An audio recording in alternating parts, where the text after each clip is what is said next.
আসসালামু আলাইকুম। সবাইকে আন্তরিক শুভেচ্ছা অভিনন্দন। আজকে বান্দরবন বেড়াইতে আসছি। বান্দরবন থেকে নীলগিরি পাহাড়ে আসছি। ঠিক নীলগিরি পাহাড়ের একদম চূড়ায় আমরা দাঁড়াই আছি। একটু দেখানোর চেষ্টা করতেছি। এখান থেকে আমাদের ভিউটা অনেক সুন্দর আসতেছে। ভিউটা দেখানোর চেষ্টা করছি।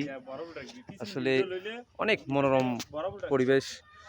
আসলে আজকে এই নীলগিরিতে না আসলে বুঝতে পারতাম না যে আমাদের বাংলাদেশটা এত সুন্দর। আসলেই আমাদের বাংলাদেশটা সোনার বাংলাদেশ। সবাই ঘুরতে আসবেন, বান্দরবন দেখতে আসবেন, নীলগিরি পাহাড়, চিম্বুক পাহাড় অনেক ভালো লাগবে। অনেক সুন্দর পরিবেশ, যেটা আসলে বলার মতো না।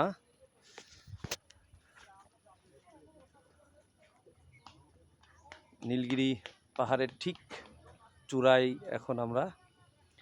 আমার সাথে ছিল হাবিব, রাজু, মাহফুজ। অনেক অনেক অনেক অনেক সুন্দর, অনেক। আজকে ট্রেনিংয়ের ফাঁকে ভালো থাকবেন, ওদের জন্য দোয়া করবেন।